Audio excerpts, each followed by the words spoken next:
So viewers, welcome back and welcome Nanu Papa back to one more episode where we will record your experiences and your feelings.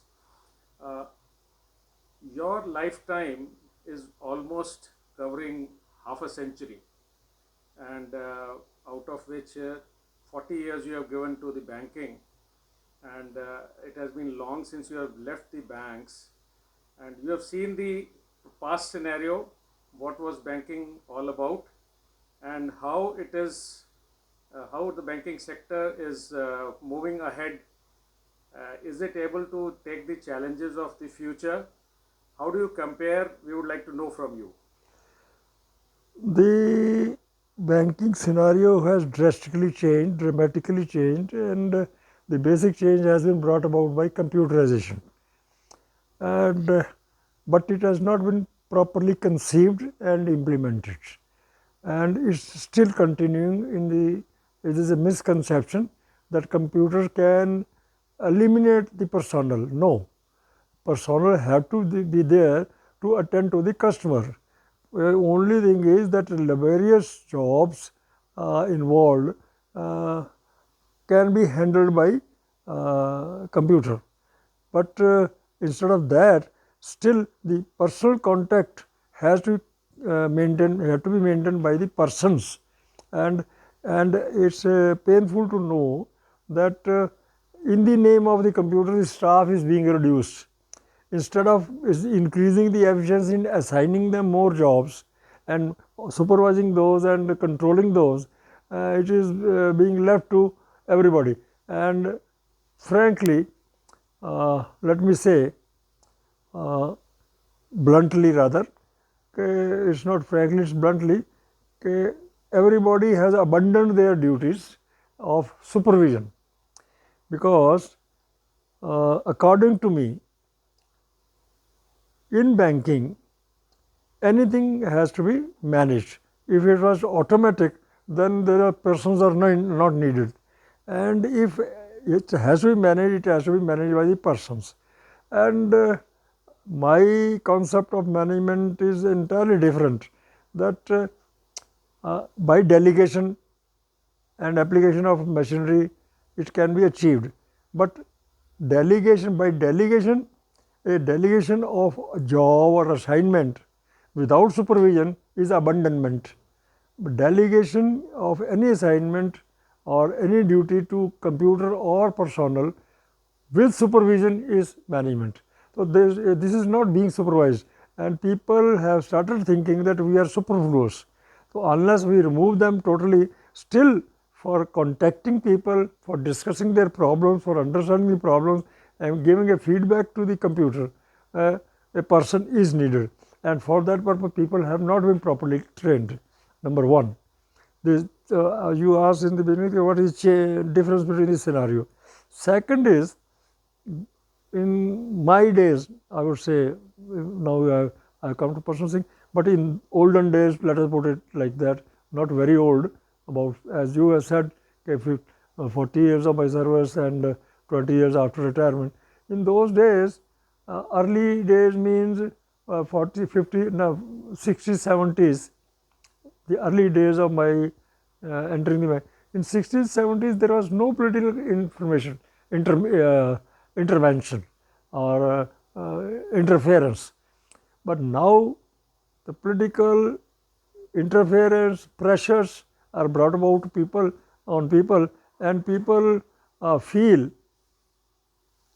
they fall for uh, short term benefits and rewards, and abandoning their own original duties and risking putting peril the functioning of the bank. Now, that's exactly what is happening in by naming the.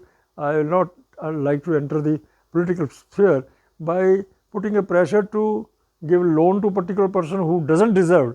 It must be left only to the bank, and but in the name of the importance for the nation and what not country, the pressures are brought about, and if the person does not, a banker does not, then he is given threats of dire consequences. Now the circumstances and scenario has changed in such a way that everybody is not able to stand up to the pressures, and they're given making compromise over the banking norms. Banking norms are simple thing. Creditworthiness has to be seen.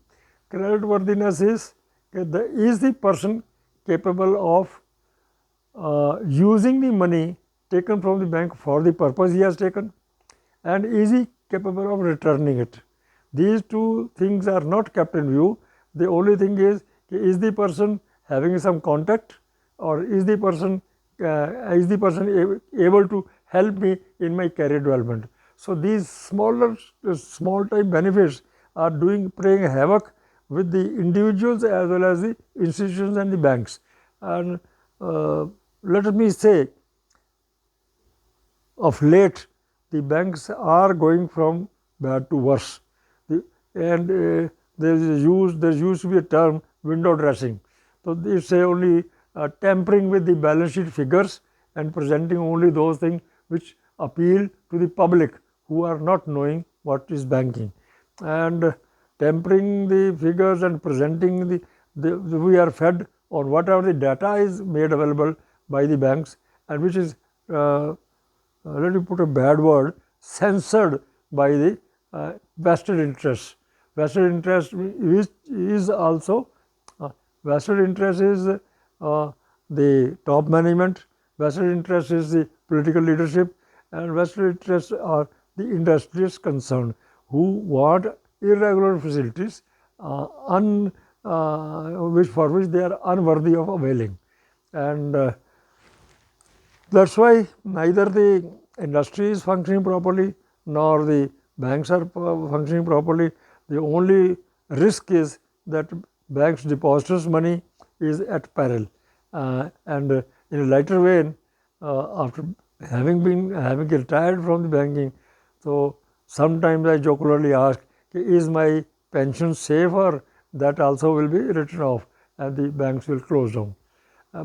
But of late things are happening which are absolutely against the banking interests of the general public and banks themselves, which the banks themselves are not realizing for the smaller favors offered to them.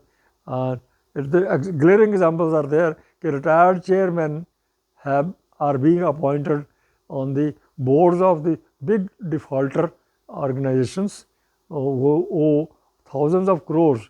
They are being put on the board, who leak out or who share the secrets of the bank with them, and then play havoc with and go on getting the favors. I think in any financial institution or in any institution, secrecy is a must. Except the buying and selling, except getting deposits and making advances, other things must be kept secret and it cannot be made public. But incidentally, these are being brought under general public and being displayed as that I got you this thing done. You banks are being threatened. You do this, or either or I will do something. So this is the basic change. Again, coming back to square one, the computerization only has helped in accounting process. Computerization is not meant for anything else. Accounting, which used to take more time, now it's in a touch of a button. But the persons who are sort of available, they are not been trained to how to utilize the time available to them and go on working for the further development of the bank. So that's where both are suffering. The staff is not getting trained, and the bank is not getting the business, and of course the total loss is that of the nation. Let us put it, because without banking the nation cannot also function.